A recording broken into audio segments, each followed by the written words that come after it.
माधुर्य उज्जना प्रमाद्या श्री रूपानुग भक्तिदा श्री गौर कर्नाटक विद्यास्तुते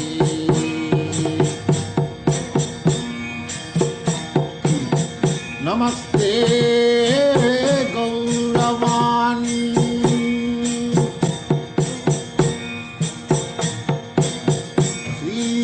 श्रीमूर्तये दीनतारिणे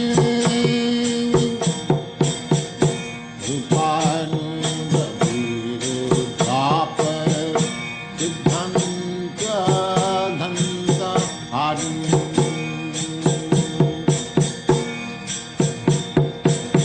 नमो गौरकृष्णाय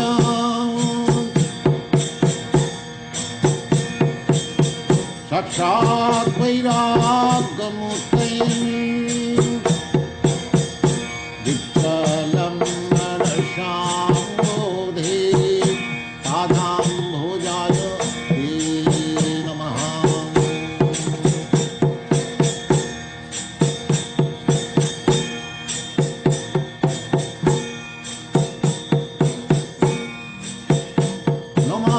भक्ति विनदाय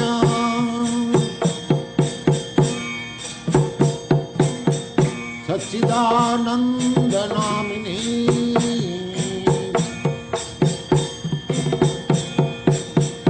गौरशक्ति समूहाय रूपानुग मरायते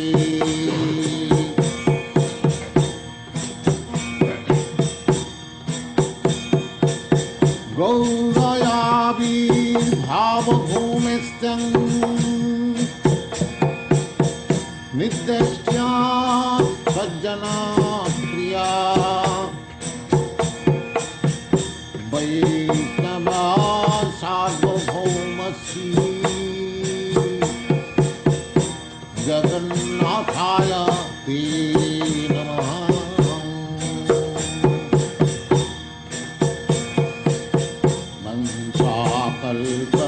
कल्पतरुभ्यश्च कृपासिन्धुभ्येव च पतितानां पावनेभ्यो वैष्णवेभ्यो नमो नमः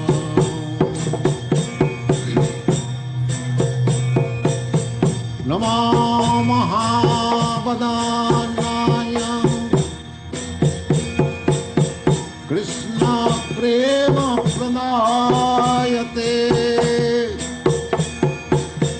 कृष्णाय कृष्ण चैतन्य नाम्नि गौरतिसे नमः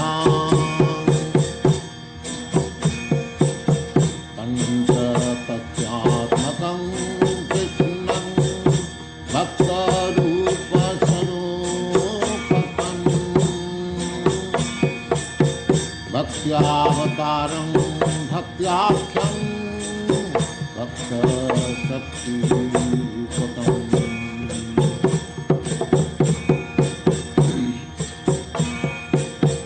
हे कृष्ण करुणा सिंधो दीनबंधो जगत्पते गोपीश गोपिका कांत राधाकांत नमस्तुते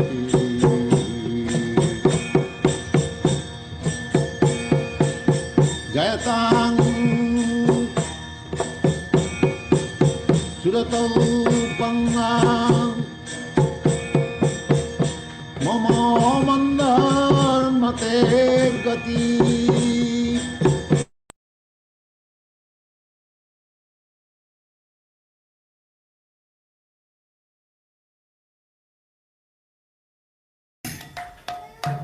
Sai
Siddhanta Saraswati Goswami Prabhupada ki jai. Ananta Koti Vaishnavindra ki jai. Namacharya Srila Haridas Thakur ki jai. Prem se kaho Sri Krishna Chaitanya Prabhu Nityananda Sri Advaita Gadadhar Sivas Adi Gaur Bhaktivinoda ki jai. Sri Sri Radha Krishna Go Gopinath Sam Kund Radha Kund Giridhar ki jai. Vrindavan Dham ki jai. Navadvip Dham ki jai.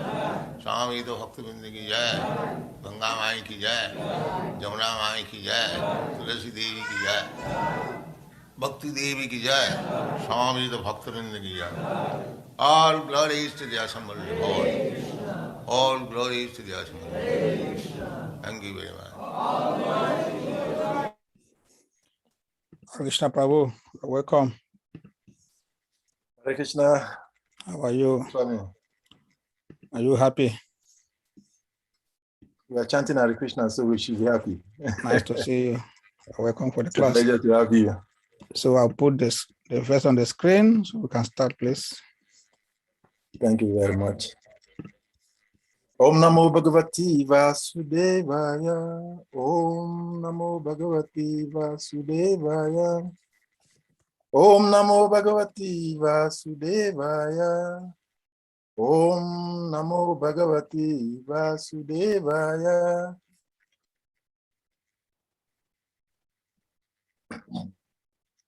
We're reading from Srimad Bhagavatam, first canto, 10th chapter, text number 25. Srimad Bhagavatam, first canto, chapter 10, verse number 25.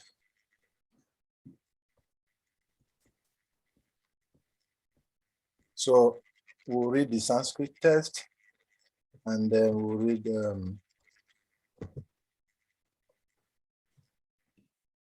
the word-for-word translation. Then we listen to Srila Prabhupada's purport.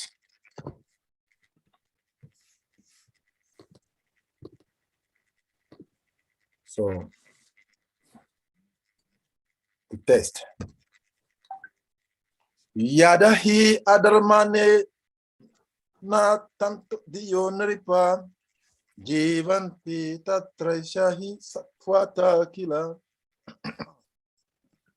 Date bhagavan date bhagan satyam ritam dayam yaso bhavaya rupani da'at ad yuge yuge yadahi adarmena tamodiyo niripa jivanti tatraisha I satwata kila. Date bhagan satyam ritam dayam yaso bhavaya rupani da'at yuge yuge yadahi adarmena tamodiyo niripa jivanti tatraisha I satyata kila. Date bhagam satyam rite dayam yaso bhavaya rupani ad yuge yuge. Word for word translation. Yada, whenever. He, assuredly. Adarmena, against the principles of God's will. Tama adiya, persons in the lowest material modes. Nripa, kings and administrators. Jivanti, like animals. Tatra, thereupon. Esha, I, only. Satya, satvataha, transcendental. Kila, certainly. Date is manifested. Bhagan, supreme power. Satyam, truth. Ritam, positiveness. Dayam, mercy. Yasa, wonderful activities. Bhavaya, for the maintenance. Rupani, in various forms that are manifested. Yuge, different periods. Yuge and ages.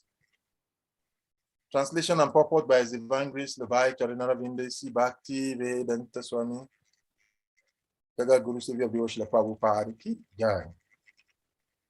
Whenever there are kings and administrators living like animals in the lowest modes of existence, the Lord in his transcendental form manifests his supreme power. The truth, positive, shows special mercy to the faithful, performs wonderful activities, and manifests various transcendental forms as is necessary in different periods and ages.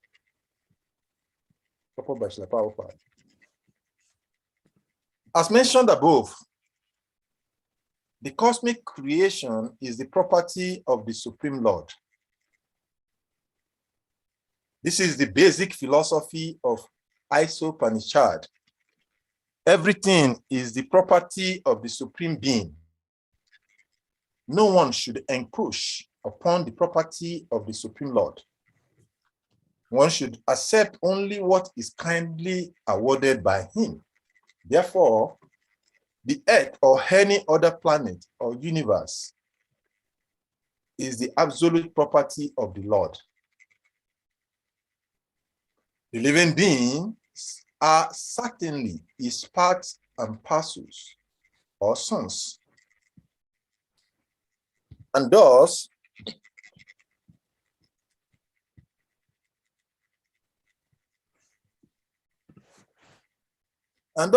every one of them has a right to live at the mercy of the Lord, to execute his prescribed work. No one, therefore, can encroach upon the right of another individual man or animal without being so sanctioned by the Lord. The king or the administrator is the representative of the Lord to look after the management of the Lord's will. He must therefore be a recognized person like Maharaj Yudhishthira or Parikshit. Such kings have full responsibility and knowledge from authorities about the administration of the world. But at times, due to the influence of the ignorance mode of material nature, tamoguna, the lowest of the material modes, kings and administrators come into power without knowledge and responsibility. And such animals for the sake of their own personal interest. The result is that the whole atmosphere becomes surcharged with anarchy and vicious elements, nepotism, bribery, cheating, aggression, and therefore famine, epidemic, war, and similar other disturbing features become prominent in human society. And the devotees of the Lord or the faithful are persecuted by all means. All these symptoms indicate the time of an incarnation of the Lord to re-establish the principles of religion and to vanquish the maladministrators. This is also confirmed in the Bhagavad Gita. The Lord then appears in his transcendental form without any tinge of material qualities. He descends just to keep the state of his creation in a normal condition.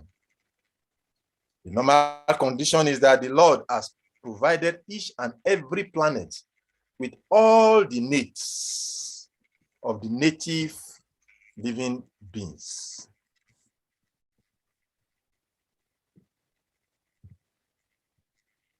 They can happily live and execute their prescribed occupations to attain salvation at the end, following the rules and regulations mentioned in the revealed scriptures.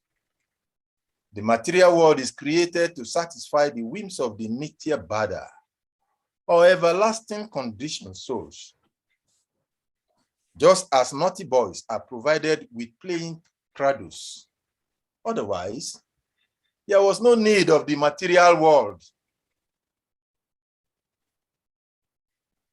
But when they become intoxicated with the power of material science to exploit the resources unlawfully without the sanction of the Lord, and that also only for sense gratification, there is necessity of the Lord's incarnation to chastise the rebellious and to protect the faithful.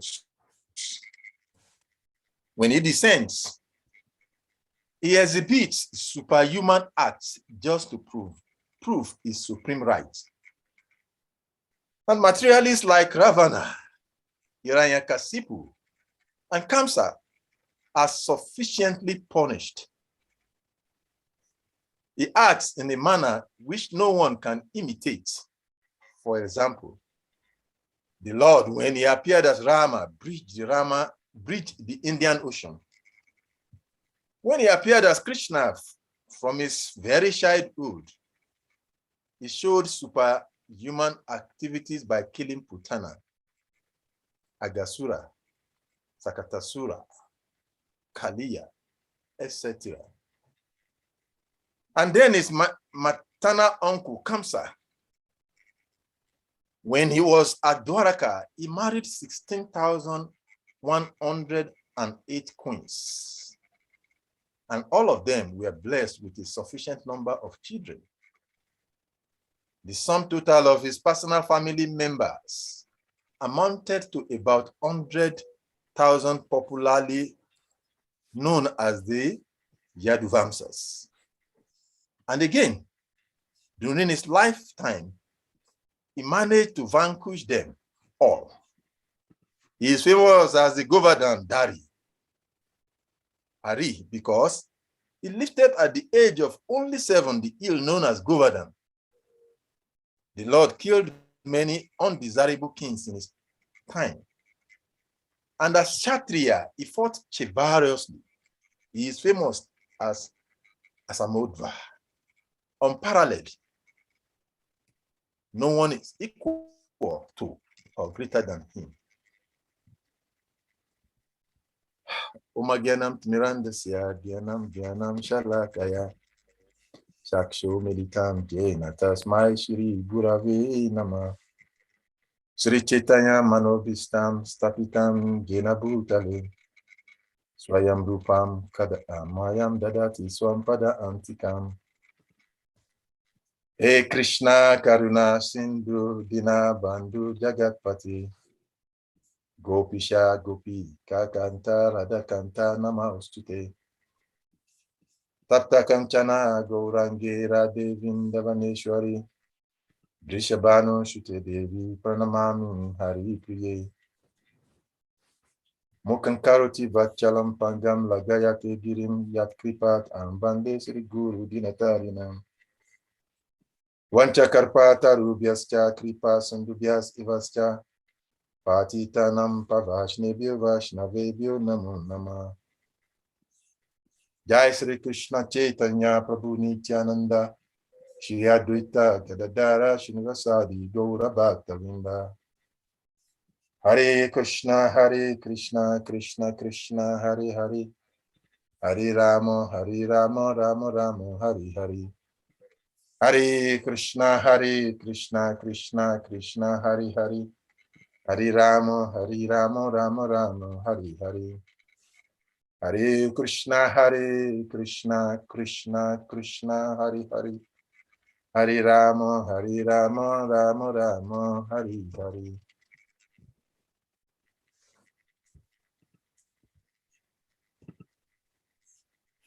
Srimad Bhagavatam, 1st Canto, chapter 10.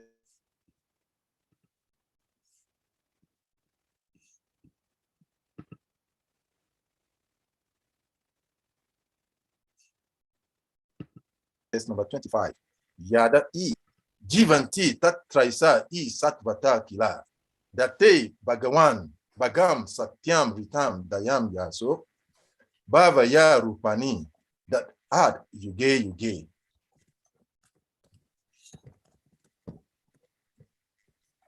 Translation. Whenever there are kings and administrators like living like animals in the lowest modes of existence, the Lord in his transcendental form manifests his supreme power. The truth is positive, shows special mercy to the faithful, performs wonderful activities, and manifests various transcendental forms as is necessary in different periods and ages. Hare Krishna. Before attempting to speak, I want to first and foremost offer my respectful obeisances unto the Supreme Personality of Godhead, by whose special mercy, as mentioned in this verse, every living entity is existing.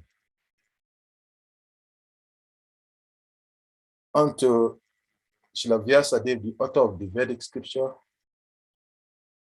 unto my spiritual master and the spiritual masters in the line of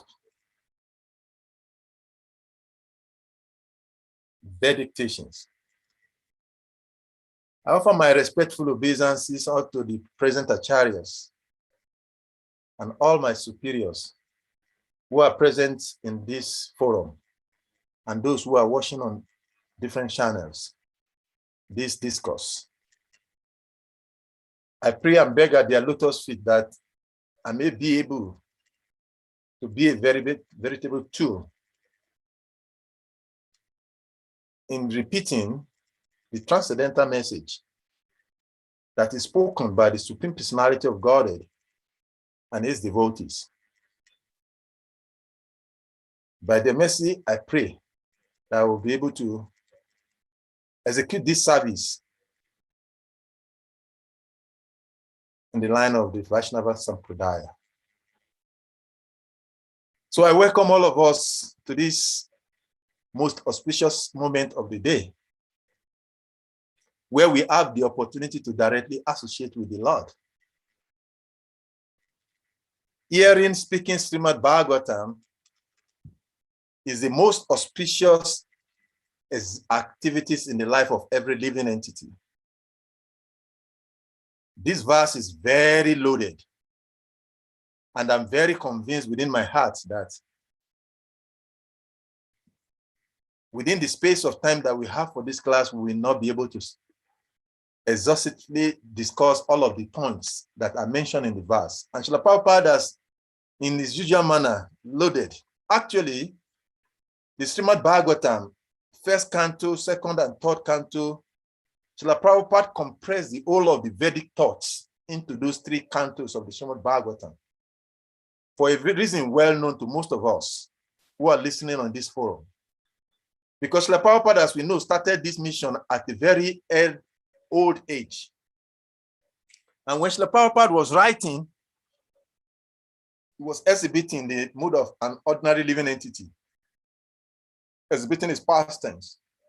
And he was considering, I'm an old man, I may not be able to finish giving this message to all of the Srimad Bhagavatam to the whole world.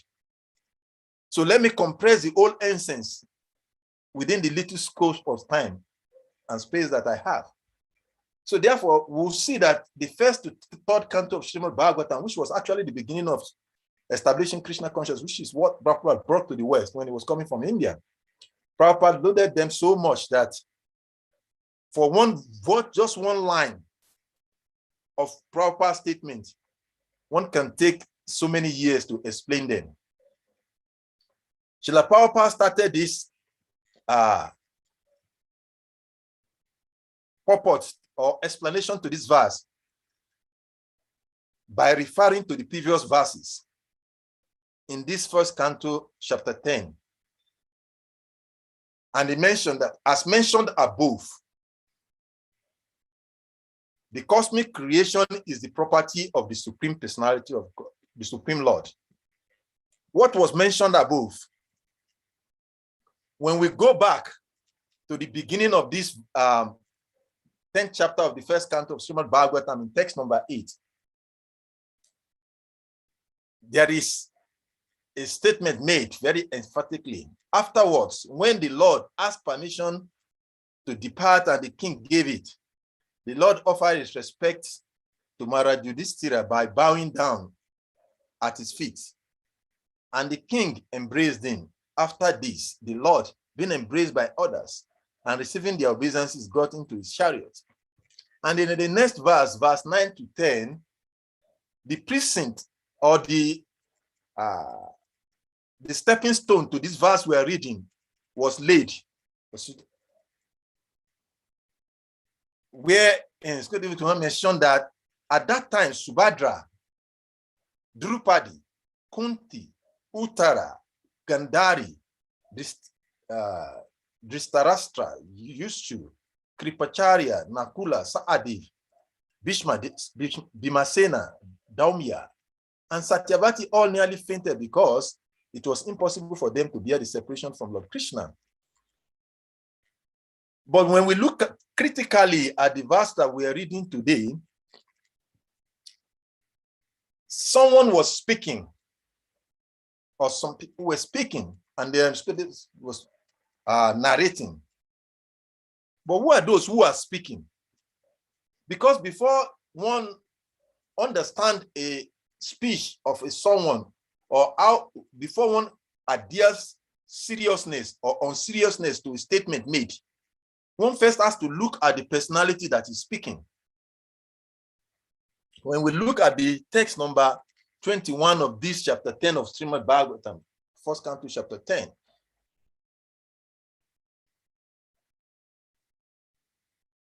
he continued the narration and said, they said. Who are the people that are saying? Who is speaking? The personality that were mentioned in that verse 10, 9 and 10 of this chapter. Specifically, the people speaking here in this verse are the ladies of Hastinapura. But who are these Hastinapura ladies? Who are they? Why should we take their words seriously? Why should their word in every scriptures? It is said that there are always three voices. The voice of God, the voice of angels, sadhus, or representatives of God. And the third kind of voice that you hear in every scriptures is the voice of man. So that is why sometimes those who are not trained under the guidance of a bona fide representative of God, when they quote a verse in the scriptures, that is why you see that sometimes people quote scriptures, but it does not relate to the subject matter because they are not trained under the guidance of a bona fide representative. But this personality that are speaking here, this in this verse we're reading,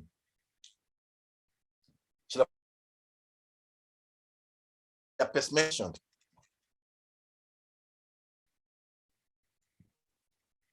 The ladies of Hastinapur. There is a very wonderful book written by one author. He titled that book, The Queens of Hastinapur. That is Sharat Kumaraju. Sharat Kumaraju wrote that book in glorification of this personality that are speaking. But how do we understand these persons that are speaking? In the Krishna book, Srila Prabhupada gave us an hint. In the chapter 1 of the Krishna book, Srila Prabhupada narrated the event that happened, which led to what the personality are speaking in this verse. Remember, in this verse, the statement is, whenever there are kings and administrators living like animals in the lowest modes of existence, the Lord, in his transcendental form, manifests. This is what they are saying. But in Krishna book, Srila Prabhupada, he narrated nicely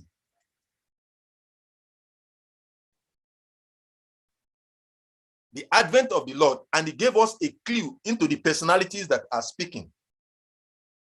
In that chapter 1 of Srimad Krishna book, in the third paragraph, Srila Prabhupada said, he narrated the story. The demigods, when the world was overburdened, they approached Lord Brahma, which is the normal procedure. And Lord Brahma go to the casual ocean with them. And he went into meditation and meditate. It is narrated that he recited the Purusha Sukta, which is the prayer in seeking for the presence of the Supreme Lord. And when the Lord reciprocated and answered Brahma, he relayed a message to Lord Brahma. And that message that was related to Lord Brahma, that message is that message that gives us the clue of the personality that are speaking in this verse, which gives us the impetus to take very seriously this verse. And in that Krishna book, Prabhupada explained the message of Lord Brahma to the demigods. And the message reads thus: the Supreme Personality of Godhead will appear on earth very soon, along with his supreme powerful potencies. And as long as he remained on the earth planet to execute his mission of annihilating the demons and establishing the devotees, the demigods should also remain there to assist him. They should all immediately take birth in the family of the Yadu dynasties, wherein the Lord would also appear in due course of time. The Supreme Personality of Godhead himself, Krishna, will personally appear as the son of Vasudeva. Before his appearance, all the demigods, along with their wives, and I repeat that, all the demigods, along with their wives, should appear in different pious families in the world just to assist the Lord in executing his mission. And the exact word used in that regard was Tat Priyatam, which means the demigod should appear on the earth in order to please the Lord in his pastimes. So these are the personalities that are speaking. When we hear a statement, to give credence to that statement, we ask, who said that? Then when we hear the name or the personality that speaks it, we attach so much of importance or discredit to that statement. And what are they saying in this verse? They are talking about the Supreme Personality of Godhead. In this same one verse, they establish the position of the living entities. And those who are less than living entities are being mentioned. So in the purport, Srila Prabhupada said that, as mentioned above, the Supreme Personality of Godhead, based on the message relayed to Lord Brahma, and Prabhupada quoted as Upanishad, Isavasya idam savat, yaktinsha dagatia jagatina yaktina brundita. Though Prabhupada paraphrase it here, Srila Prabhupada explained that the Supreme Personality of Godhead, this is the basic philosophy that the Supreme Lord has established in management of the world. And as explained,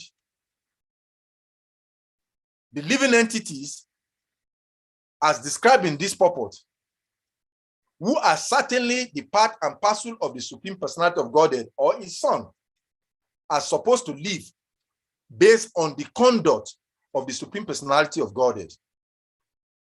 We will not take so much of time in talking about the nature, the position of the Supreme Personality of Godhead, because the Supreme Personality of Godhead is being established as the Supreme Personality of Godhead by so many authorities.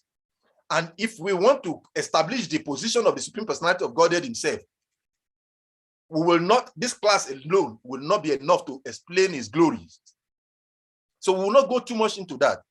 But in the Brahma Samhita, Lord Brahma has established, Lord Brahma is just not any other person, a four-headed personality who sees everything, who himself is so perfect that he knows everything. He explained that all of the gods of this world, starting from Ganesh, who is most commonly worshipped by especially people from India for removal of obstacles, Lord Shiva and other gods, especially in Brahma Samhita chapter 5, text number 50, it is mentioned that Lord Ganesh, as powerful as it is, the writer of these scriptures that we are reading, he carries the lotus feet of the Lord on his head for him to be able to execute. In text 44, Durga Devi, her position is explained. Lord Durga Devi is explained, her position strictly in that verse. Lord Brahma, he told that what? 60 pralaya sadana sakti eka yasya bhavani vibhati durga. And he mentions something in the next verse. Ishanu rupam api yasya cha shestate saha. What is he emphasizing? That Durga Devi, who is the creator, maintainer, and annihilator of this mortal world, is what? Is getting the power. Ishanu rupa is engaging, is executing all of these wonderful activities by the desire, following the desire of the Supreme Personality of Godhead. So the position of the Supreme Personality of Godhead, Arjuna himself said this, and he emphasized very interestingly. What did Arjuna say in chapter 10 of Bhagavad Gita 10:12, chapter 10, verse 10 to 12 to 13? Arjuna said, Param Brahma, Param Dharma, Pavitram Param Bhavam. He explained that the Supreme Personality of God is the supreme. And he didn't stop there. He said, Ahu Swam Rishaya Sarve, Divarishi Naradata Ata Asito Devalo Vyasa Swayam Chaiva Bravis me. That not only me, I'm saying it, just like the ladies of Hastinapura are not the ones speaking. Narada, Asita, Devala, Vyasa, all authority. They have confirmed the position of Lord Krishna. So there is no controversy about the position of the Supreme Personality of Godhead. But in this purport, Srila Prabhupada mentioned that what? The living entities, who are they? They are the son of the Lord. In the Bhagavad Gita chapter 14, text number 3, Lord Krishna, he mentions very emphatically the position of the living entities. This statement that is being mentioned by, paraphrased by Srila Prabhupada, in that text, Lord Krishna, he told Arjuna, Mama Yoni Mahad Brahma, Tasmi Garban Dadami Aham, Sambhavam Sarva Bhutana Tato Bharata. That the total material substance called Brahma is the source of the birth, and it is that Brahma that impregnates, making possible the birth of all living beings, O son of Bharata. And in many other verses, Lord Krishna establishes the position of the living entities in the material world. In chapter 15 of Bhagavad Gita, text number 7, Mama Ivam so Jiva Luke, Jiva Bhuta, Sanatana. So the position of the living entities is understood. So we will not take much because the focus of this verse, what the ladies of Hastinapura are saying in this verse, we're only emphasizing the personality that are speaking, the person they are talking about, the Supreme Personality of Godhead, and the person that is giving the instruction to the living entities. We're only emphasizing this point to take us into the subject matter of the day. So the position of this person speaking has to be highly respected, because why?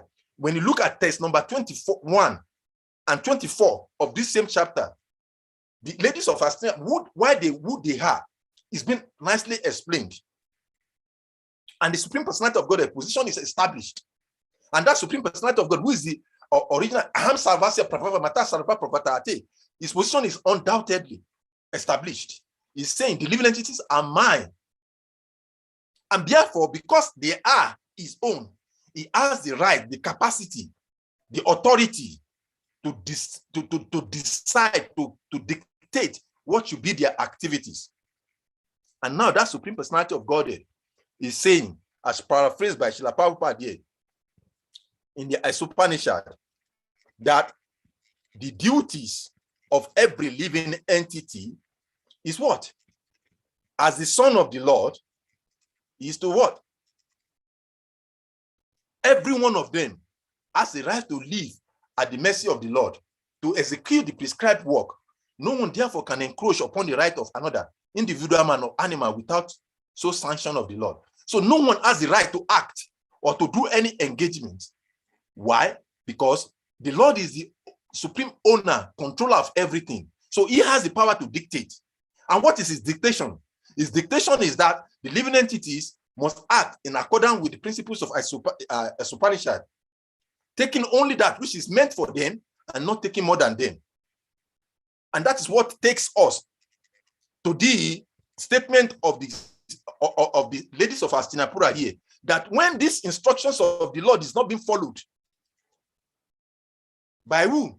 Those who assume the position of leadership, they take the position of God. According to very scriptures, the kings are supposed to be the representatives of the Lord. And Prabhupada mentioned that in this purport. The king or the administrator is the representative of the Lord to look after the management of the Lord's will. In the Bible, in the book of Genesis, the Christian world is so confused because the Lord has said, I've given you dominion. But dominion has responsibility. Just like the kings and the leaders of the administrators of this world, the king and the administrators they are supposed to be the representatives of the Lord. And what is their duty? And Prabhupada explained, they must therefore be a recognized person like Maharaj Yudhishthira or Parikshit Maharaj. Unless they are like this, they are not fit to be the king. Anyone in the position of authority or who assume the position of a leadership that acts differently against the principle of a Upanishad, Savasya Idam Sarvat, is what? As described in this verse, an animal. A real leader, exemplary, must be like Maharaj Yudhishthira, King Parikshit, who are exemplary leaders. And Prabhupada further explained in the purpose, such kings have full responsibility and knowledge from authorities. That is what makes them administrators and kings. Our modern day kings and rulers, leaders in our religious societies, in our every space of human life, are not responsible people. Why? Because they lack the knowledge from authorities. The beauty, the authentication of the Vedic scriptures is that we follow according to the parampara system. We follow authorities. And when there is already a little discrimination or discrepancy or deviation from following authorities, won't become automatically disqualified. But kings like Maharaj Yudhishthira, such kings have full responsibility and knowledge from authorities. Because of that, they have the knowledge about the administrations of the world. So they can rule the world, and the world becomes peaceful. And this is a very emphatic statement.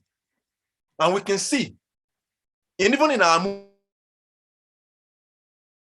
when any of the acharyas were on the planet, sometimes people wonder. The other day, we're having Srita Kriti, one of Srila Prabhupada's foremost disciples, who was directly serving Srila Prabhupada, and I asked a very, very salient question, which bothering most devotees ask. Why is the ISKCON world today the way it is? If we are going to tell the truth to ourselves, we all know that what? That the world today, even our ISKCON world, is prone with so many challenges. So I posed the question to Srita Kriti Prabhu. The Prabhu, what could be the reason why we're experiencing what we're going through in ISKCON today? And he said it in a very straightforward word, in consonance with exactly what the Prabhupada is saying here. Because most of the leaders are not authorized. And because they're not authorized, they cannot deliver. So the Prabhupada was a bona fide representative of the Supreme Personality of Godhead, following in the footsteps of the Parampara. So therefore, he could carry the responsibility. And we see, because he was like that, he has no selfishness in him in any way. And he was able to extend love and care to all of the living entities. And by that, he was able to attract. So the Papa go further in the purport and said, such things have responsibility because of their what? And knowledge from authority about the administration of the word. But he went further and said, but at times we see, due to the influence of the ignorance mode of material nature, tamoguna, the lowest of all the material modes, kings and administrators come into power without knowledge and responsibility. These two words used by Srila Prabhupada repeated it. Why? Because they are key. What makes a leader is not the position, it's not the name, but knowledge and responsibility. When these two qualities are removed from a leader or a leadership position, then what remains is animal. So Prabhupada is explaining here that by the influence of tamoguna, such persons, when they come into power without knowledge and responsibility, and such foolish administrators live like animals for the sake of their own personal interest, the result is natural. What is the result? The result is that the whole atmosphere becomes surcharged with anarchy. Look at the characteristics that point that Prabhupada is giving here. When such persons are in rulership, when they are in position, the natural result is that there will be anarchy, vicious elements, nepotism, bribery, cheating, aggression.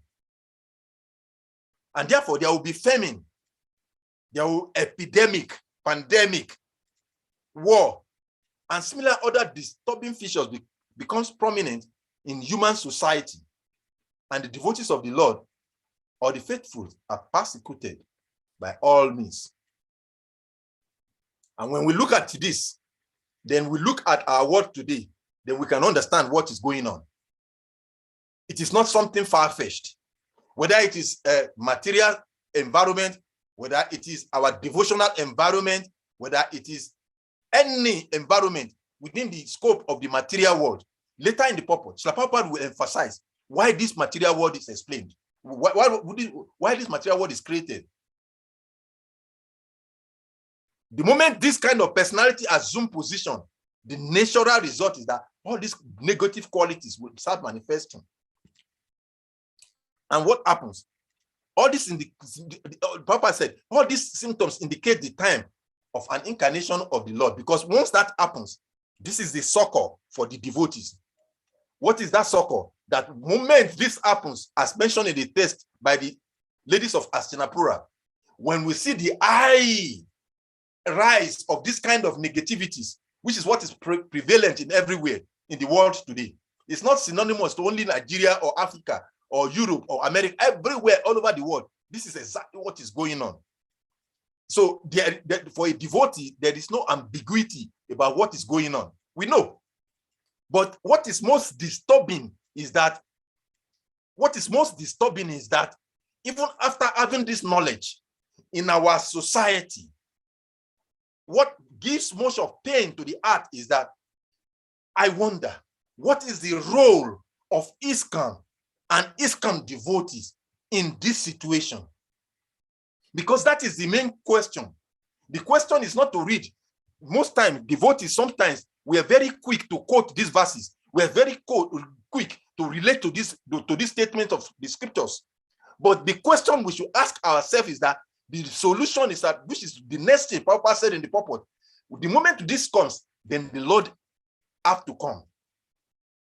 And when we talk about ISKCON, when we talk about the devotees, we ascribe ourselves to be the advent of Lord Krishna in this age.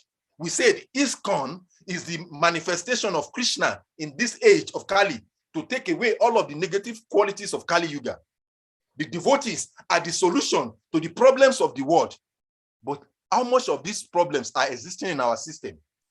Let us ask ourselves. So it means that things are not right. So therefore, the Lord has to incarnate again. Prabhupada has to come back. I remember a nice story in the Bible. Because the natural question that will come to the mind is that when these questions is raised, somebody will say, but there are so many devotees are wonderfully acting in the movement. Do not be disturbed, dear devotees. In the Bible, in the Old Testament, in the time of Elijah. Elijah was a prophet. And Elijah, at the time, he became so disturbed by this kind of negative situations. Just like it's happening now, it was happening then. And Elijah went before the Lord and he prayed, kneeling down to the Lord. He said, my dear Lord, look at this situation. The whole world is covered with sinners and demoniac people. There is no one again on this earth who is carrying you. And what did the Lord tell Elijah? He said, there are thousands of uncontaminated beings already on the earth. So my point here is this, that in ISKCON today, we may not be able to identify, but I'm very convinced, because this is Lord Chaitanya Mahaprabhu's movement. And Lord Chaitanya Mahaprabhu has said that what? That this movement will last for 10,000 years. So there's such a personality, the Supreme Personality of Godhead cannot make mistakes. This is the succor for those who are intelligent in this movement. For one to be able to be that instrument to re-establish, to re-spread, to re-manifest the glories of ISKCON as instituted by Srila Prabhupada, each and every one of us have to position ourselves. Srila Prabhupada said in the purport that all these symptoms indicate the time of an incarnation of the Lord to establish the principles of religion and to vanquish the maladministrators. So when these things are prevalent, naturally the Lord will come and the Lord will appear. And when he appears, he will recreate the normal condition. And what is that normal condition? Prabhupada said, the normal condition is that the Lord has provided each and every planet with all of the needs of the native living beings. So these things will manifest against. But it is also not surprising. Prabhupada goes further in the purport. He said, the material world is created to satisfy the whims of the Nitya Bada, or everlasting conditioned souls. Just like a parent. When a parent is busy doing something important, when a parent is busy doing some important work and the child is disturbing, what does the parent do? We all have this experience as parents. We carry a toy and give to the baby. So this material world is revealed here, what it is.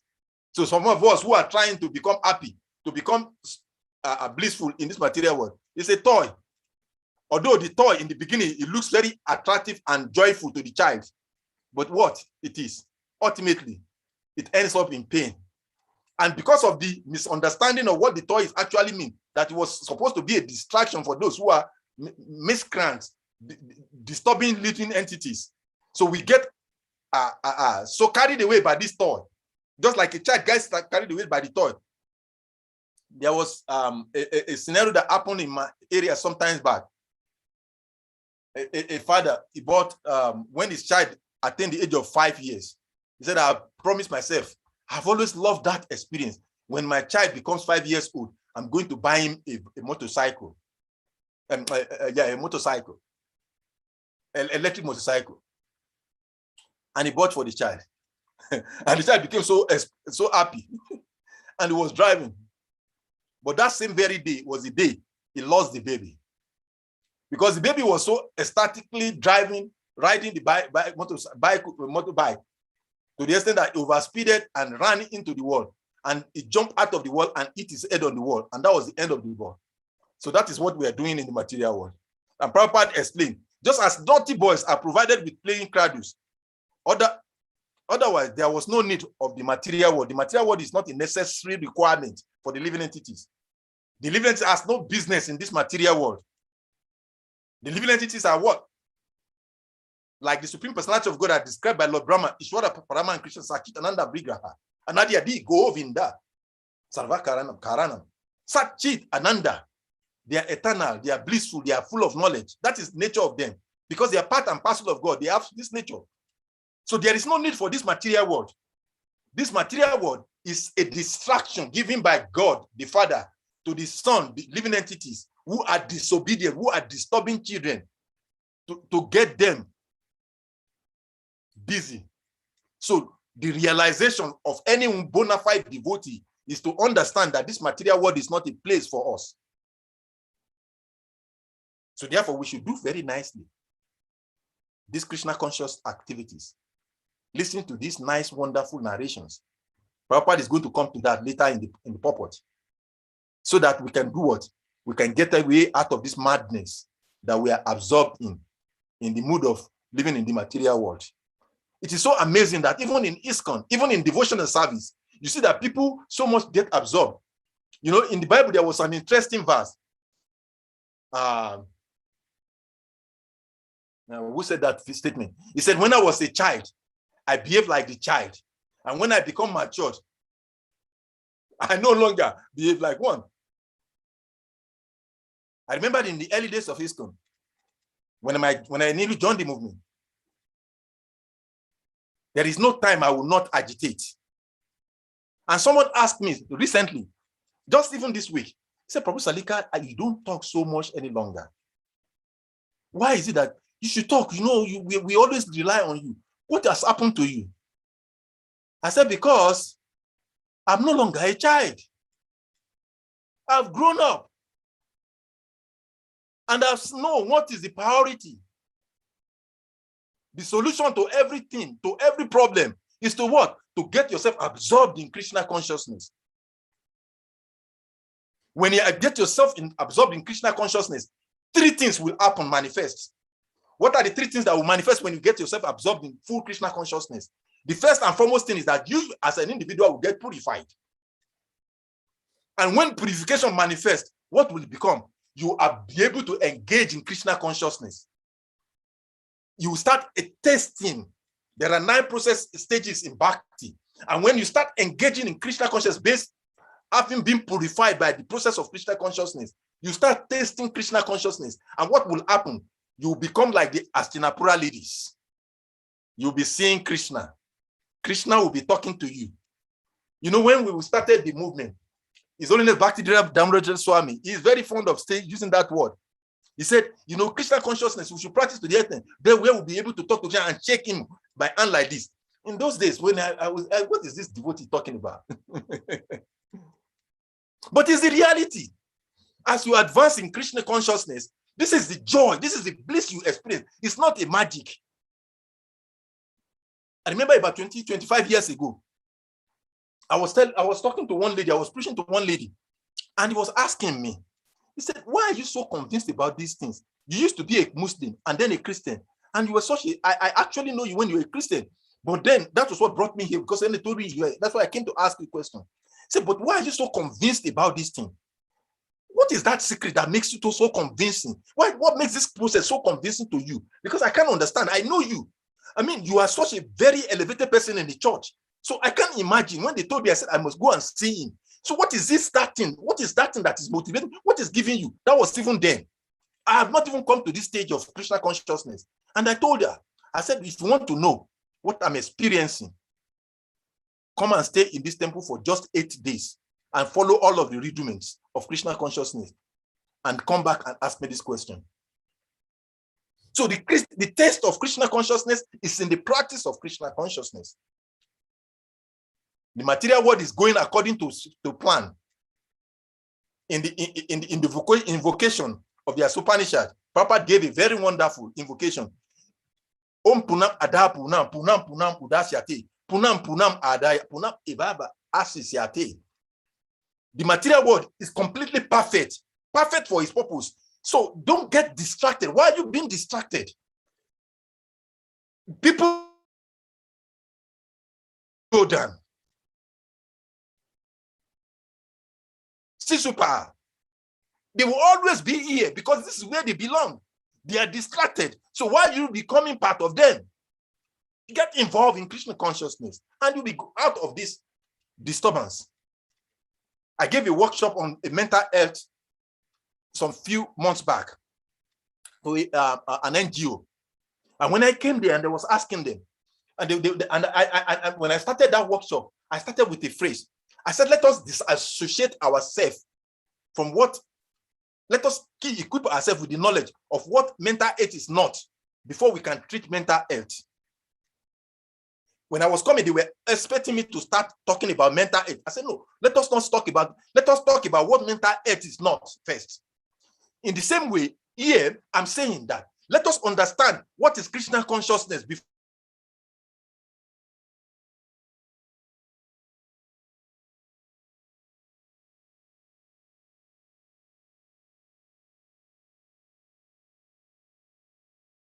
in what is not Krishna consciousness, so much so that we are so encapsulated in what is not Krishna consciousness, so much so that we have forgotten, we have lost Krishna consciousness itself. This is our situation. And when you see devotees, most of the time we get absorbed. We talk so wonderfully. We absorb. Devotees are very. I've never seen. They are childless. They are child of Krishna, so they can talk so wonderfully. Devotees talk. There is no one who can talk more than Krishna and Krishna devotees. They talk so much, but what is amazing is that in our Krishna conscious practice, we see that people talk so wonderfully, but then they still lament. Why they lament? Loud lamentation. Sukadev Goswami never lament when he's hearing. Parishit Maharaj, when he hears the Srimad Bhagavatam, he never laments. Why? Because he's absorbed in Krishna consciousness. So let us try to understand what is Krishna consciousness and experience it before we understand and appreciate what is not Krishna consciousness. Unless we become Krishna conscious, we can understand what is not Krishna consciousness. Because we have to know what is Krishna consciousness first. And we have to live it. We have to taste it. We have to experience it. The Astinapura ladies, they were talking very conveniently, very comfortably, very convincingly what Krishna is and what Krishna is, what he does, what he does not do. Because why? They have become Krishna conscious. So they can tell us what is not Krishna conscious. They can tell us who is a human being, who is not a human being. Back to the purport. And that takes us to a very wonderful aspect of where I'm trying to go to. When we become this Krishna conscious, then we'll be able to understand when the Lord descends. I was discussing with one of my god brothers today, earlier in the day, and I was sharing my realization, and I'm very happy that he has that same mood. And I was saying that, I said, my realization now is that there is a bright future for Krishna and Krishna consciousness movement. Before, I wasn't having this vision because I can only see the problems. And I was telling him, I can see, because I can see so much advent of Krishna and Krishna's representatives, even in our West African yatra. But just like when Lord Brahma, when he related the message of Lord Krishna to the demigods, and when they start appearing on this earth as a human being, nobody know who they were. They just talk, okay, some ladies, some men, but they were demigods. There are millions and thousands of demigods. You'll be shocked. Of the 7.8 billion citizens on this earth today, if you see those devotees who has already advented in this material world, ready to change the situation, how would the Lord was fail? How can Krishna speak and it will not come to pass? When Krishna says this Krishna consciousness movement, it will take over the whole of this material world, and it will last for 10,000 years. My brother and sisters, let us pray that maybe we'll live a little bit long to see it. And if we're not, let us pray some of us to come back and experience it. But if it is not necessary, we should come back, because it is not a wonderful thing to be in this material world unless we attain pure devotion.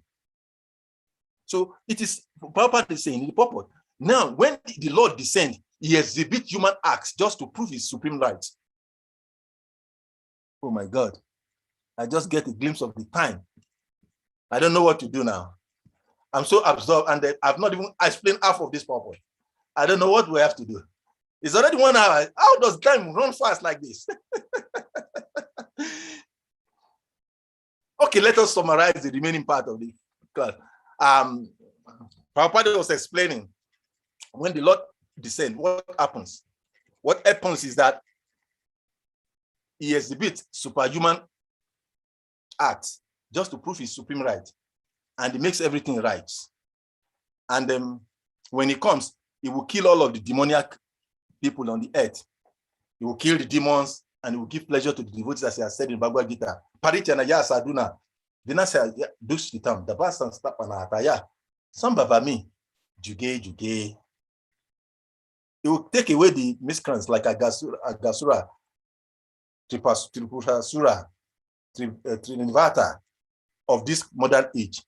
Let us not think that only in Krishna Lila, 5,000 years, there were Trinivata.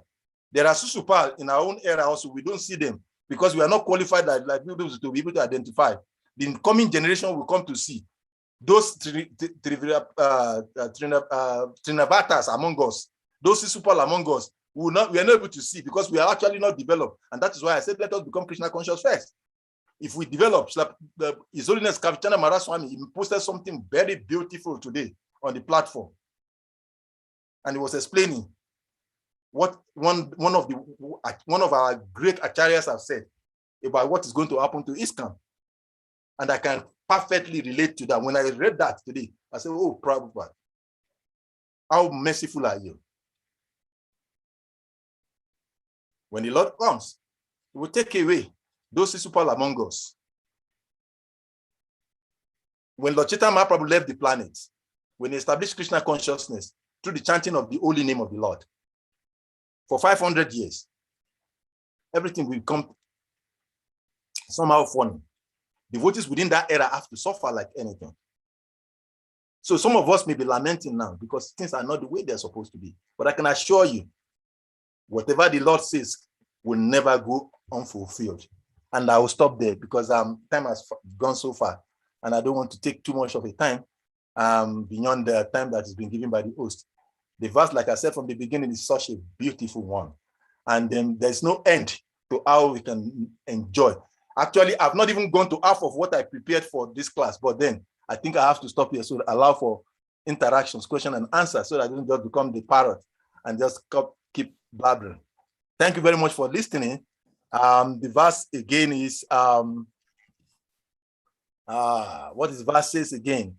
Yada I adarmena tamadio nripa jivanti tatrasha I satvata akila date bhagavan satyam ritam dayam yaso bhava ya rupani that at yuge whenever there are kings and administrators living like animals in the lowest modes of existence, the Lord in his transcendental forms manifests his supreme power, the truth positive, shows special mercy to the faithful, performs wonderful activities, and manifests various transcendental forms as is necessary in different periods and ages.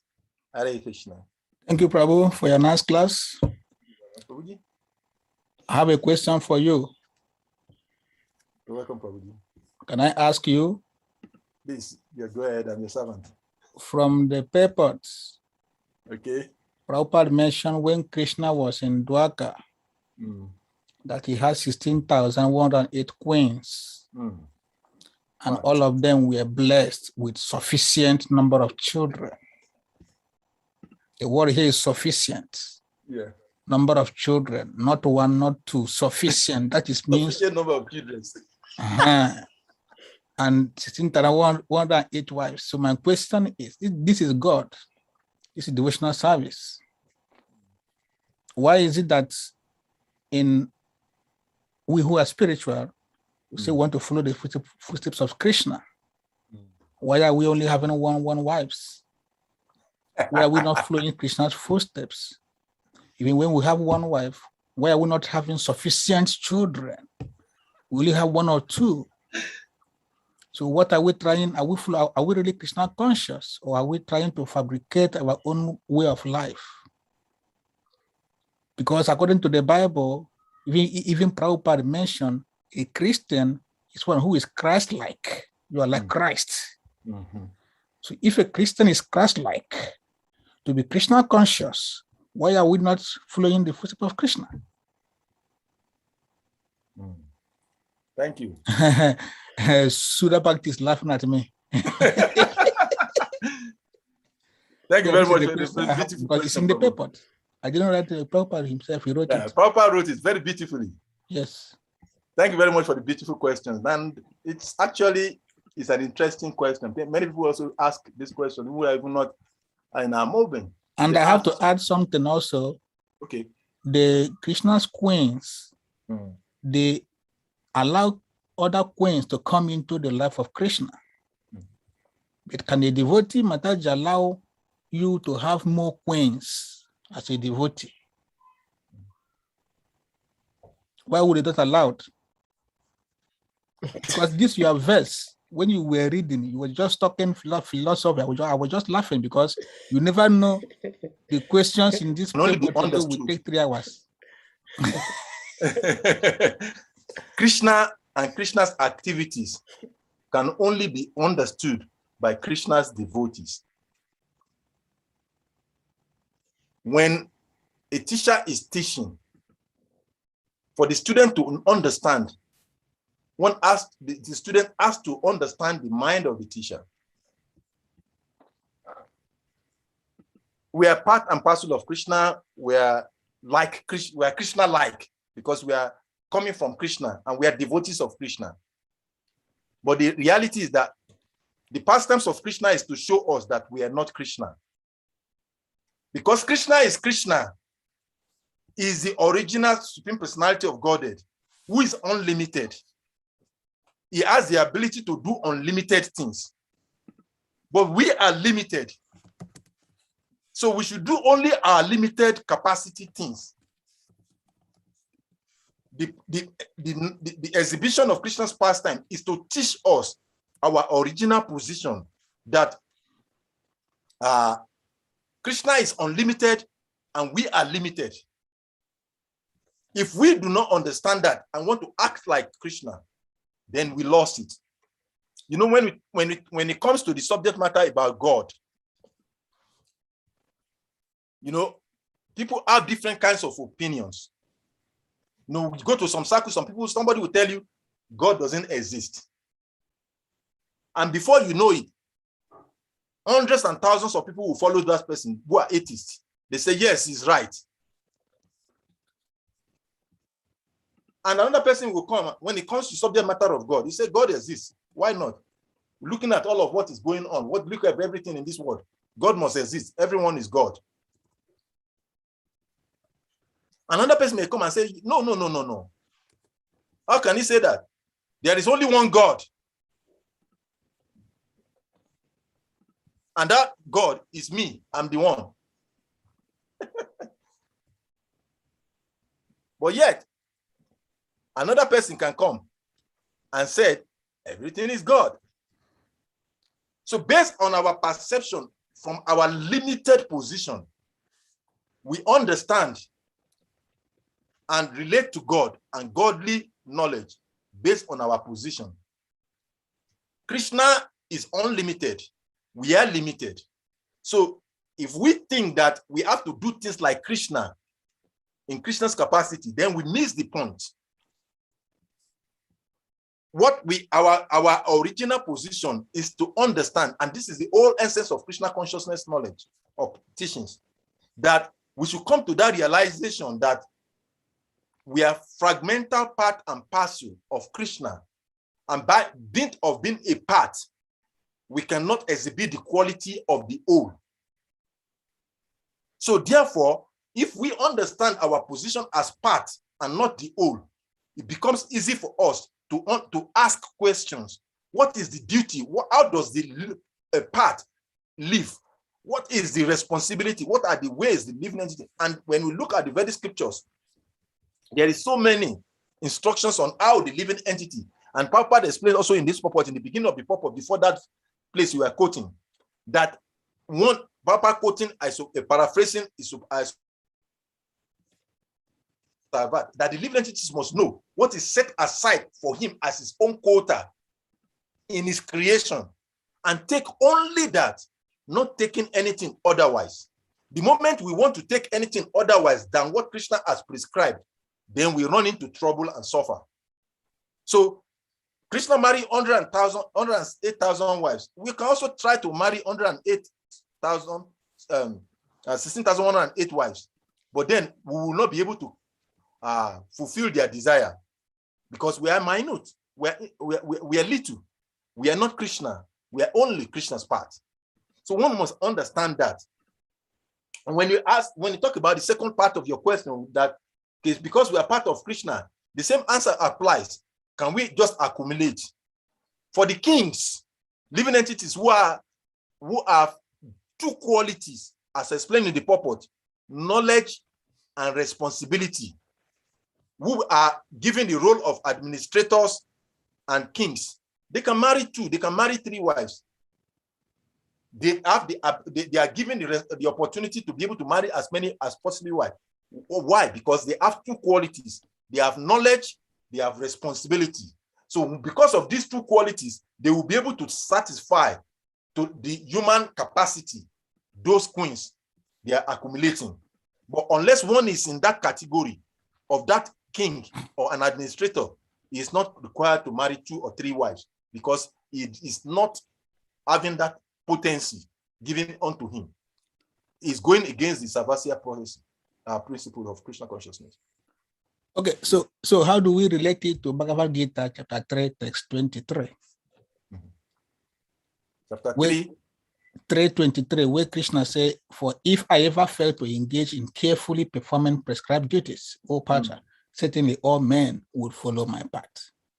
So Krishna is doing all these activities that men should follow his path. Yeah. Because he telling Arjuna that if I don't perform duty, men will follow my path for not performing duty. Now his performing duty means men should also follow his path in performing duty. You just buttressed the point I've just made. Because Krishna is Krishna, he has his own duty. We are Krishna's part, we have our own duty. So Krishna, as the supreme personality, with the Swayam Bhagwan, who has the capacity to marry 16,808 wives, is fulfilling the desires and the wishes of all of the 16,108 wives. We cannot even satisfy one wife. So why should we now try to? Okay, can we take it that the wives of Krishna are not human beings? They are internal potencies of Krishna. That They are internal potencies. There's no doubt about that. That they were selfless. The reason why, because women are very, very jealous by nature. But this one were not jealous. They share Krishna.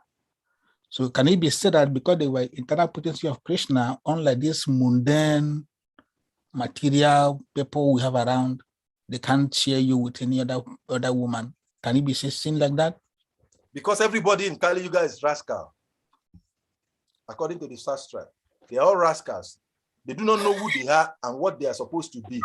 So therefore, they act opposite of the Shastra, of the scriptures, or the injunction given to them as a living entity.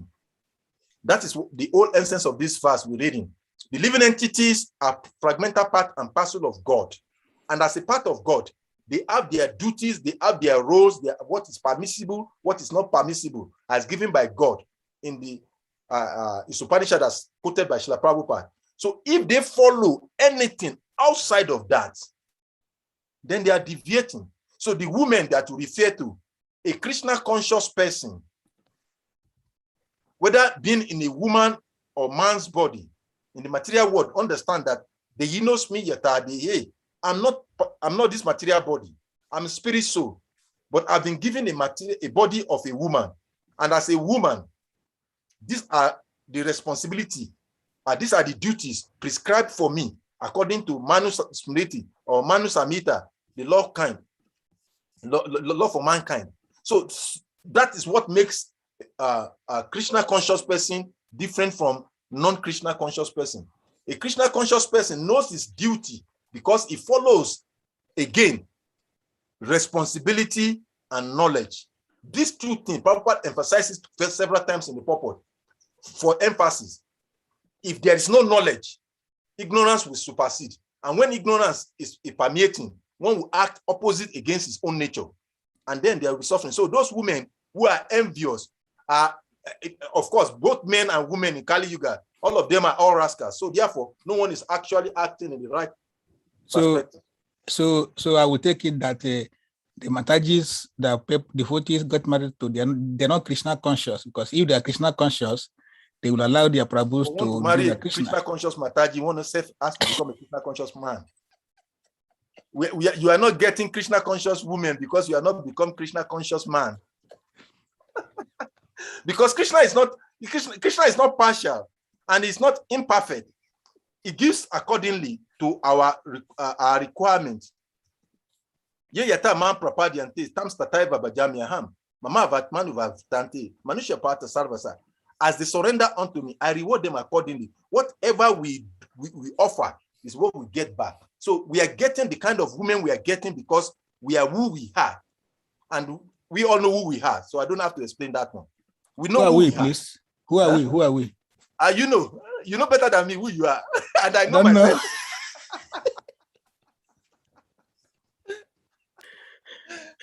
All right, thank Okay, you. Hare Krishna. Hare Hare Krishna. Krishna. Okay, so dear devotees, the class is open for questions. Whoever has questions can raise up their hand, and then they will be allowed to unmute to ask their question.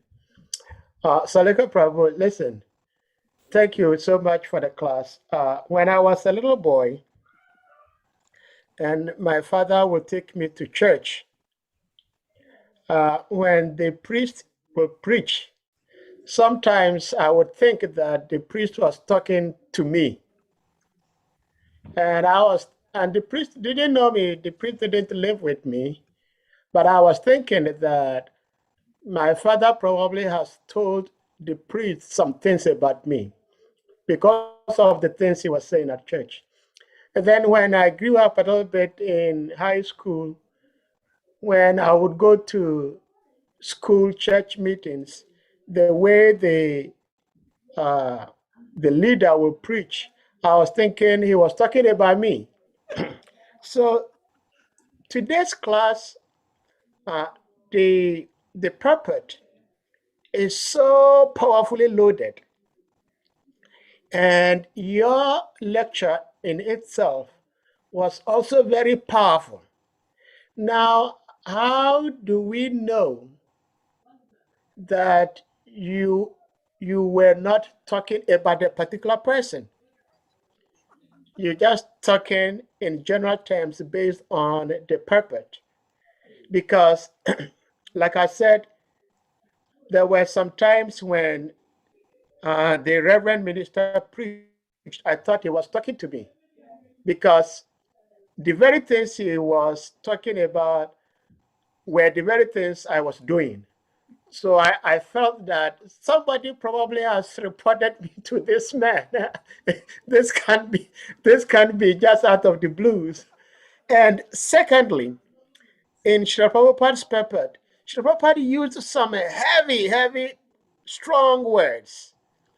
Now, if you are a junior devotee and you find a senior devotee doing something, a leader doing something which is improper, you cannot approach the leader and say some of the things Srila Prabhupada was saying. Even when you're not saying that you could be crucified, so what to speak of? So how do we approach such a situation where a leader is somehow not doing exactly as the scriptures say, but you also very cautious how to approach it? So in effect, my question is, how do you approach such a situation? Hare Krishna. Hare Krishna. Thank you very much for the nice way of presenting the question from where you started. And I will start from there also. I'll share before coming to your answer your question directly. You know, I'll share one story that happened there Sunday before the last one, not this Sunday 2 days ago. That was Sunday before the last one. Sunday's love feast. And a situation happened. One of my new members, it's not very old devotees, just young. He started chanting recently, and he came to the Sunday program as usual. And I was to give class, and I think I was speaking on Bhagavad Gita chapter 3, verse 37 or something like that. But then, when the course of my speaking, I didn't know. He has not even told me. It was coming with an intention to the service that day. That when after the class, after the program, he want to meet me to ask for my advice.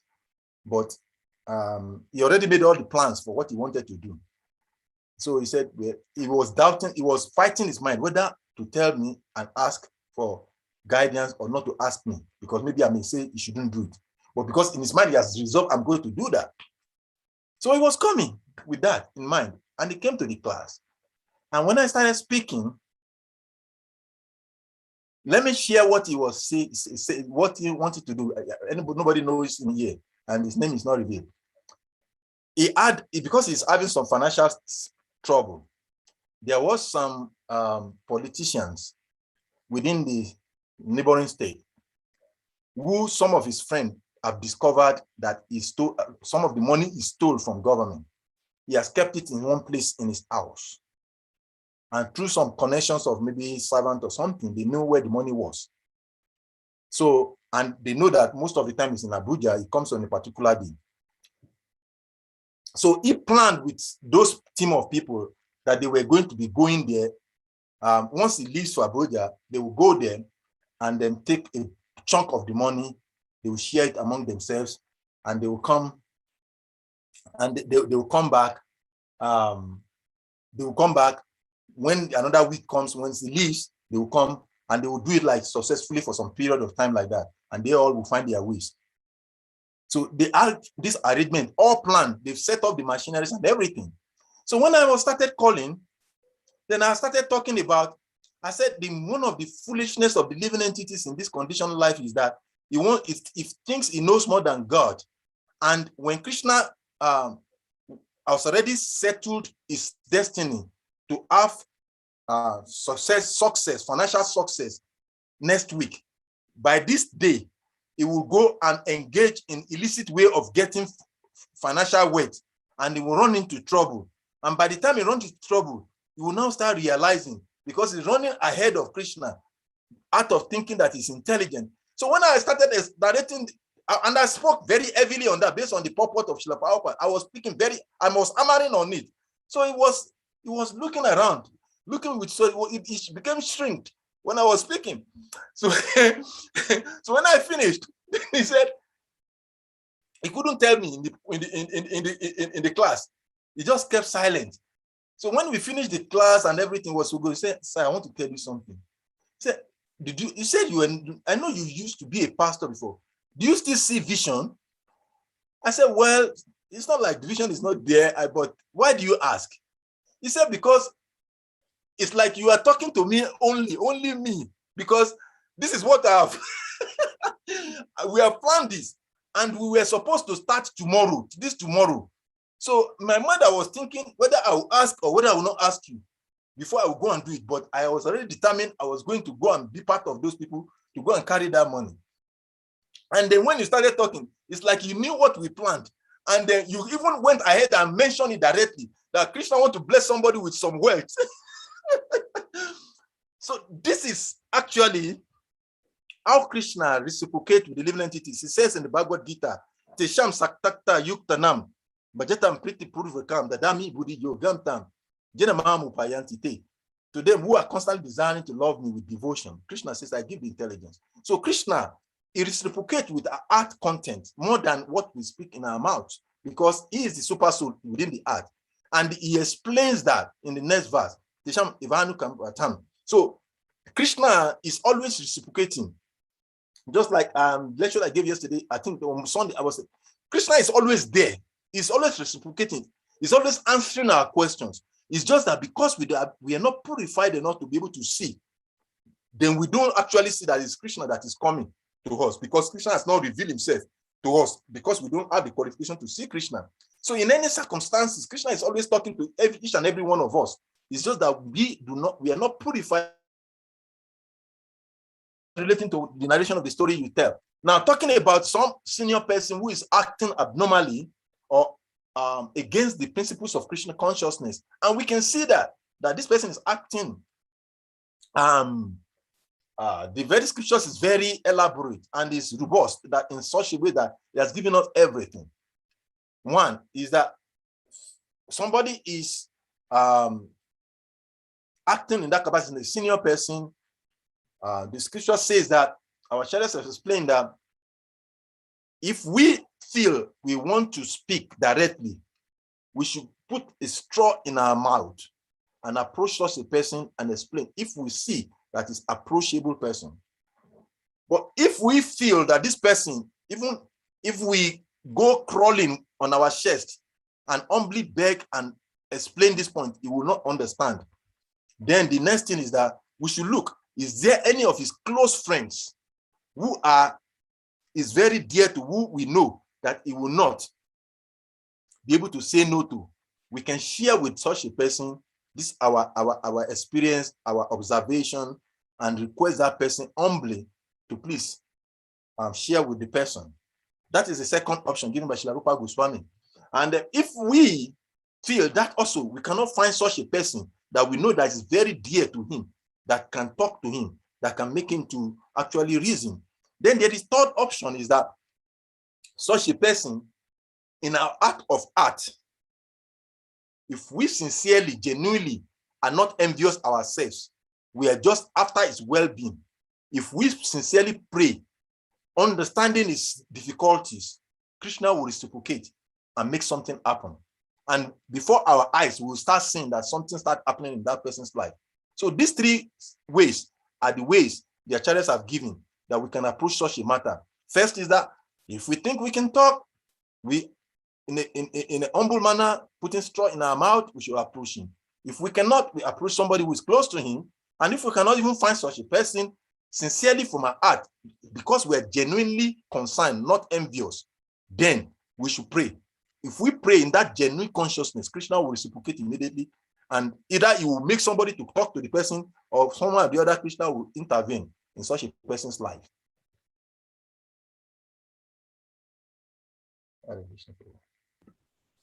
Thank you, Prabhu. I have one more question from the papers. Okay, Prabhu. Can I ask? You go ahead, Prabhu. In the paper's second paragraph, Prabhupada is talking about that the world, everything in the world belongs to Krishna.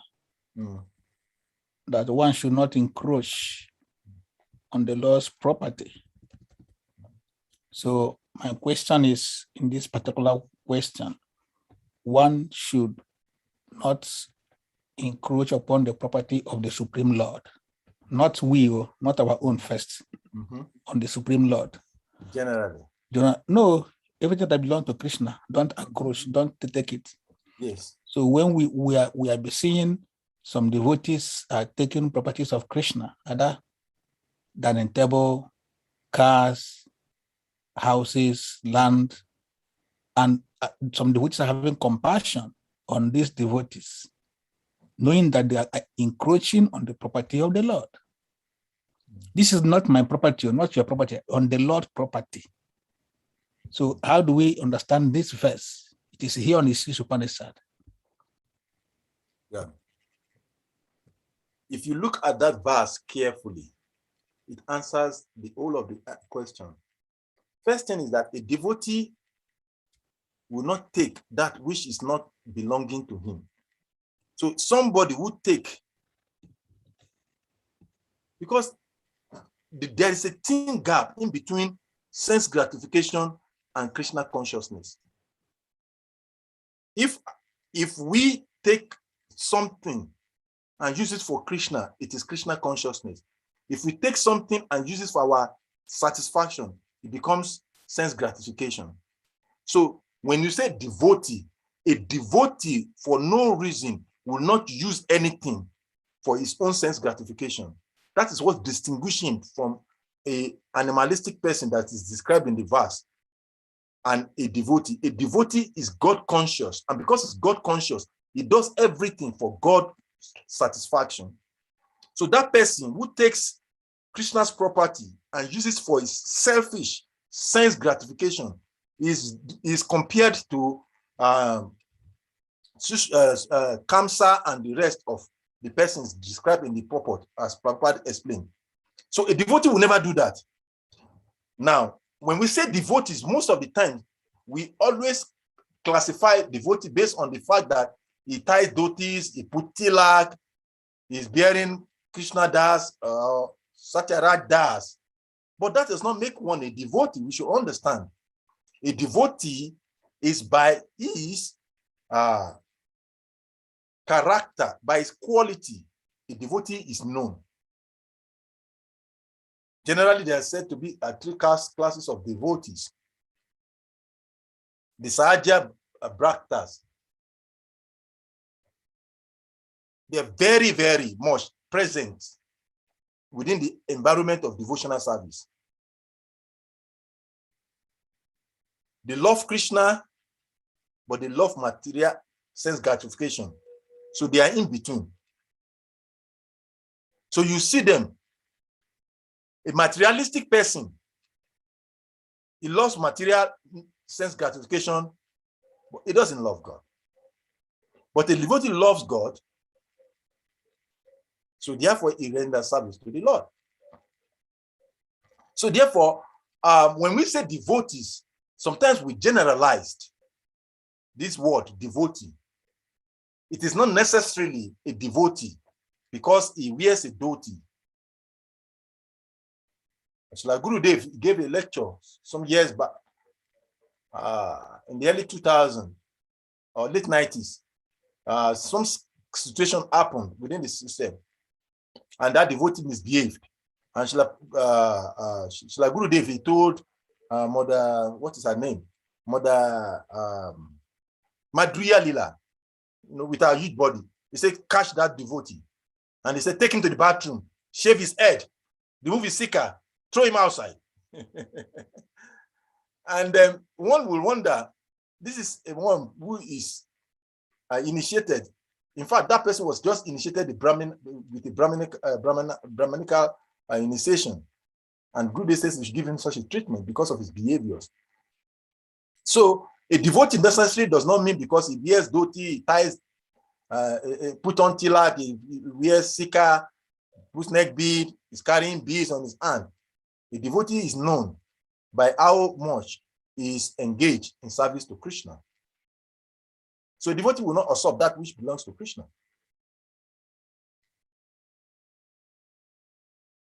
I don't know whether I answered the question, Prabhuji. Yeah, thank you, Prabhu. Thank you. Hare Krishna, thank you. Hare Krishna, Prabhuji. Well, does anyone else have any question? Shri Salika Prabhu, Kusha Prabhu was the first devotee to ask a question, and he was giving, after you answered, he was saying some things about maybe Krishna married this number of women because they are all his internal potency and things like that. Mm-hmm. So you explained that Krishna is unlimited. Mm-hmm. So he can have as many as 16,108 wives, or probably even more. Yeah. Of course, the whole world, everything belongs to him. Exactly. But as human-like demonstration, mm-hmm. he had these 16,108 queens. Yeah. Now, a mortal being by the name Ken Chitraketu actually had many more queens than Krishna. I think so far he's the only person who had more queens than Krishna. He had 10 million. And I'm wondering, how do we help non-devotees to attempt to believe that what we say from the scriptures are not mythology, but they are real events? Because if one person can have 10 million queens, and none of these 10 million queens can give him a child, and even if you think about it, 10 million, does that mean that, how does he live his life? How does he live his life? So please help us understand that even though it appears impossible, inconceivable to mortal human beings, but if it is possible, please help explain how it is possible. Thank you very much. The first and foremost thing is that, like where I started the class from, when a statement is made, first we want to check who make that statement. Only then we can give relevance or discredit that statement. So if the scripture says Chitraketu married, he has 10 million coins. So we have no other options as a deva or demigod to admit, because we know whatever this word of the scripture is, it cannot be. And the scripture is aporium, is beyond human, is beyond human defects.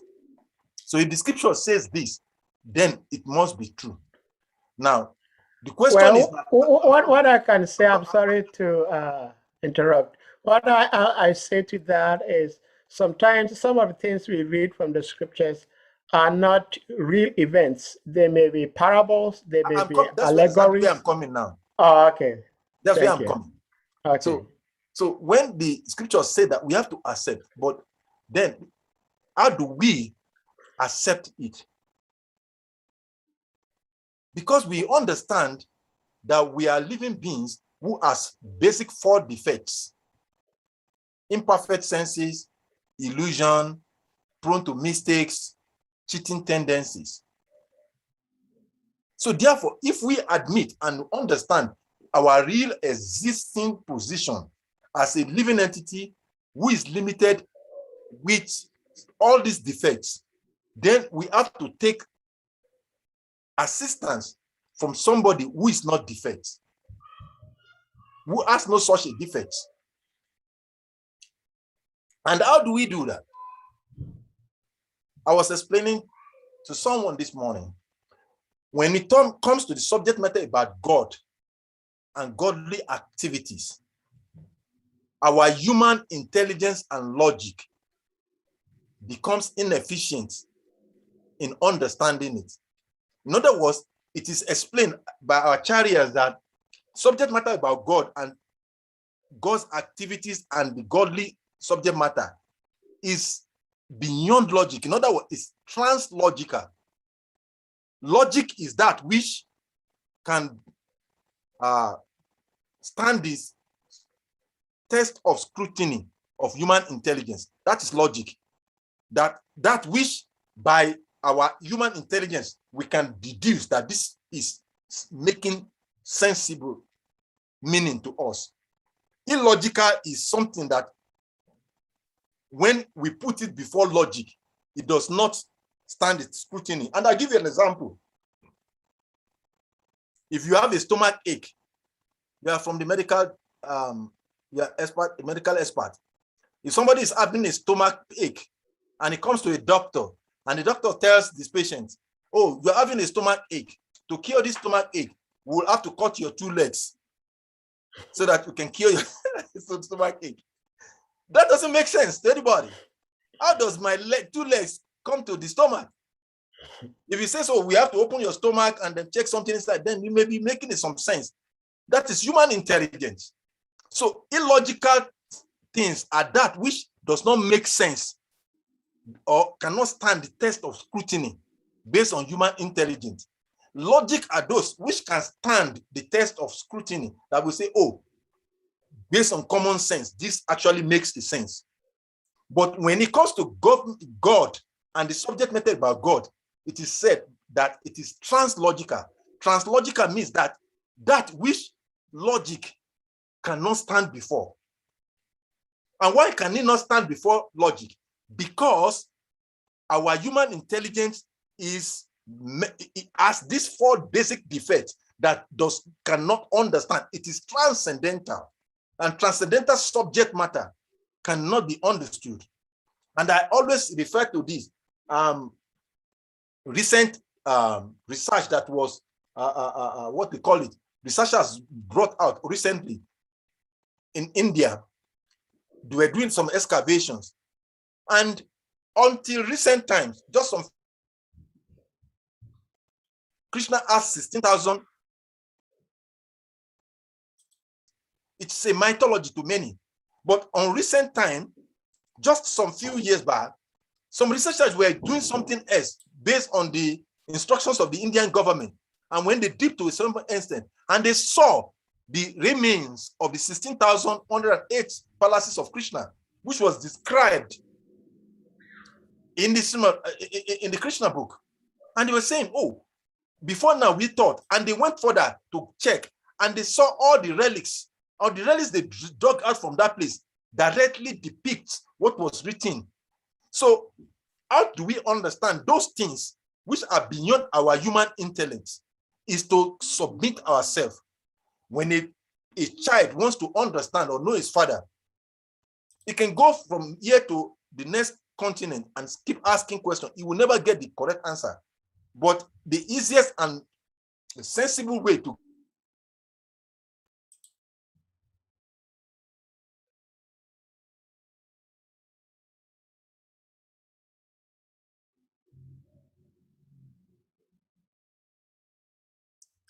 Since you're frozen.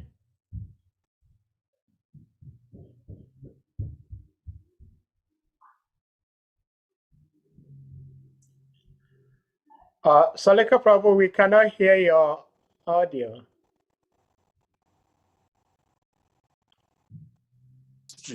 And I want to use this as a crude example. In 1965, Srila Prabhupada came to America. In 1966, ISKCON was founded. And in 1966 to 1967, it is unheard of in ISKCON world that you are a devotee of Krishna and you are living outside. Isn't it? You are a Krishna devotees and you are living outside of the temple. Is it heard of? In 1966, 67. Devotee means that they are living in the temple. They don't stay outside. That's what makes you a devotee. You have to shave your hair. But now, go fast forward the situation now. In 300 years to come, or 500 years to come, when you tell this to people then, they'll say, no, it's a taboo. It's not true. So we can see, even from our recent history, that there are certain things that are incomprehensible because they are beyond our human understanding and intellect. Hare Krishna. Hare Krishna. Thank you so much. Well, I think you got so excited. You were talking, and we also were enjoying it. So we really never checked the time. But well, His Grace, Mighty Hari Chakra Prabhu is here. We will ask him to ask his question. Hare Krishna Prabhu. Vega just posted a question on the in the chat room. Okay, we take Hare Chakra Prabhu. Prabhu, okay, Hare Krishna Prabhu. Yeah, you're on Hare mute. Krishna Prabhu. Hare Krishna. Yes, Dandava Pranam. Thank you for your lecture. Thank you very much for your lecture. I'm so excited that I have to leave work and just sit down and hear you. Oh my Wow. God! Thank you. As a rejoinder to the Sahadev's question, you see, sometimes when even a lot of Christians, when you ask them questions and they can't answer the question, then they tell you that this is beyond understanding. So just believe it. Exactly. So are we not going to be in the same situation if we start saying that this thing is so transcendental that it's beyond our understanding? Because we are human beings. Because because sometimes when it comes to logic, we will use logic to explain stuff. And we can even go to the extent of saying, oh, this is common sense. But when it comes to another side of the issue, then we say, oh, this is transcendental. We just have to accept it. Then why do we ask questions? Because if it cannot be explained to me so low to my level that I can easily understand it, then what is the point of me asking the question? Thank you. Very interesting. Thank you very much, Prabhuji. That's a very wonderful question. Hare Krishna. Thank you so much for that question. In Sachwaru Prabhu, he wrote a book, Reading in Vedic Thoughts, Reading in Vedic Thoughts, several years back. And when you read that book, he actually addressed this topic, that subject matters which are beyond our human ability. The first and foremost thing is that one must understand his position. Because unless you understand where you are, you cannot understand where you want to go. So our first and foremost is that the person asking the question should identify, who am I? Who am I in the total understanding of that question, who am I? So if we understand that we are Jiva Atman, minute living entity that has these defects, that has these limitations, then the natural thing is that we must accept authority. And Prabhupada was so emphatic on using that word in this purport of this class today. We must understand that there must be an authority, and that authority has to be followed. So in Krishna consciousness, we don't say that this matter cannot be understood, we just accept it as God. No, there are proofs. And the proof is what? Is the scripture. The scripture tells us that this happened. And that is why when I started this class, I started from that point where that because when we look at the statement we're reading today, who is speaking? And I wish I've not bought that book. The Ladies of Hastinapur. I think everyone who has the means should go to Amazon and buy that book. That devotee did a whole lot of good job. I don't know whether it's actually, I don't know detail about it, but I read the preview of that book and I really fell in love with that. But when we look at the person speaking, who is talking? Because somebody could say, because if you present this verse to somebody who is not in Krishna consciousness, he can tell you who is talking. The wives of the ladies of Hastinapura are talking. So how can we accept their statement to be reality? But then in Krishna book, it is revealed to us, this is who they are. They're not just some ordinary women. They are people who have access to information from who? From Brahma.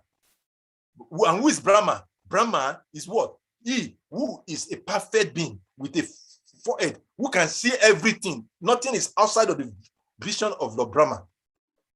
So if we understand like that the person talking, so in Christian consciousness, we're not like the Christian who will say, oh, this thing cannot be understood, let us leave it to God matter. No, there's nothing like that. In Christian consciousness, every question is answered. And the answer to the fact of Chitraketu is that Chitraketu is let us even look, who is Chitraketu in his previous life? Who is Chitraketu? Chitraketu is not just an ordinary living entity, it's an empowered incarnation. It's not just an ordinary living entity. There is a nice story. I don't know, time is not much there. If you look at the life of Chitraketu in his previous life, I think I have that document somewhere.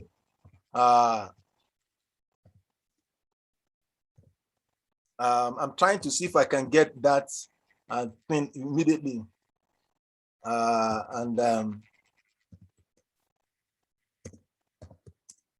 Just a second.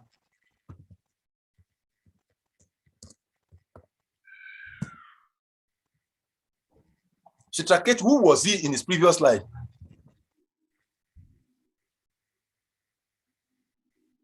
Yeah, I can Prabhu, I will talk to you. I will talk to you when the class is over. Okay, I appreciate that. Yeah. I'll talk to you when the class is over. I actually want to listen to all that. Okay, Prabhuji, I really appreciate that. So we don't keep everybody. Okay, so then let's take Dr. George's question, and then that will be the last question for the day. We're sorry we've gone over our time, ladies and gentlemen. So Dr. George's question is, Hare Krishna Prabhuji, I would like to know if Chitraketu also expanded himself into the right proportion number of his wives, because I learned a Jiva can only expand himself up to 9 parts. Up to 8. I hope you understand his question. I understand his question perfectly. Okay. Yogi, who is having the mystic perfection, can expand himself into about 8 other expansions, but not more than that. But in the case of Chitraketu, Chitraketu did not expand himself. He could not expand himself because he doesn't have that siddhi or potency or power. And that is actually also to buttress the answer given to Krishna Prabhu's question, that as a living entity, we're not empowered for such activities. But because the kings sometimes, because of their position, they allowed.